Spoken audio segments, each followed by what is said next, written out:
Commercial సినిమాకి ఒక dignity తీసుకొచ్చేసాడు భయ్య. Icon star Allu Arjun. తను చెప్పినట్టు పాస్ట్లో తను చెప్పినట్టు డిగ్నిటీ తీసుకొచ్చేసిండు. పుష్ప సినిమా సూపర్ ఉంది. ఇమ్మీడియట్గా వెళ్ళిపోండి అని నేను చెప్పాను. టికెట్ రేట్లను బట్టి మీరు ఎంత ఎఫర్ట్ చేయగలుగుతారో ఆ టైంకి టికెట్ ప్రైస్ వచ్చాక చూడండి సినిమాని థియేటర్లో మిస్ అవ్వకండి. చాలా బాగుంది మూవీ. అల్లు అర్జున్ గారికి పుష్ప 1కే నేషనల్ అవార్డు వచ్చినప్పుడు ఈ సినిమాకి నేషనల్ అవార్డు ఇవ్వకపోతే ఇక నాకు తెలిసి నేను చూసిన బెస్ట్ పర్ఫార్మెన్స్. చాలా అంటే చాలా బాగా చేశారు. ముఖ్యంగా ఇంటర్వెల్, ప్రీ క్లైమాక్స్ ఇవన్నీ నెక్స్ట్ లెవెల్. అసలు నెక్స్ట్ లెవెల్. చాలా బాగా తీశారు.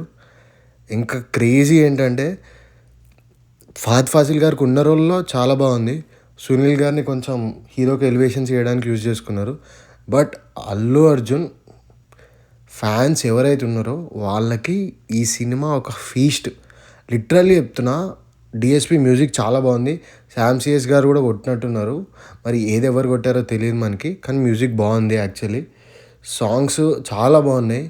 ఫీలింగ్ సాంగ్ రష్మిక గారికి నెక్స్ట్ లెవెల్ క్యారెక్టర్ పడింది. దాంతోపాటు సినిమాలో ఉన్న మిగతా క్యారెక్టర్స్ కూడా ఉన్న నిడివిలో యాక్టింగ్ బాగుంది. బట్ మేజర్గా ఏంటంటే అందరూ డైరెక్షన్ కొంచెం అటు ఇటు ఉంది అంటున్నారు, కానీ అసలు ఆ స్టోరీని అలా చూపెట్టడము, హీరోని అలా యాక్ట్ చేపించడం ఇవన్నీ డైరెక్టర్ చేతిలోనే ఉంటాయి కదా.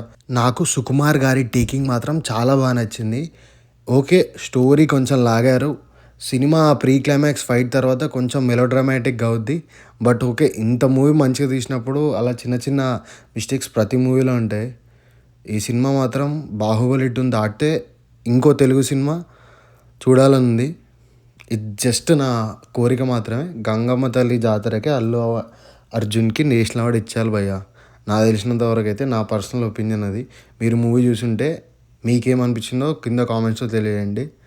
పుష్ప రూలు, దీనికి ర్యాంపేజ్ ఉంటుంది అంటుర్రు. ఇంకా దానిపైన డిస్కషన్స్ ఏం లేవు మనకి. ఓకే, ఈ మూవీ ఇంతవరకైనా బాగానే ఉంది. మన వీడియో నచ్చితే సబ్స్క్రైబ్ చేసుకోండి.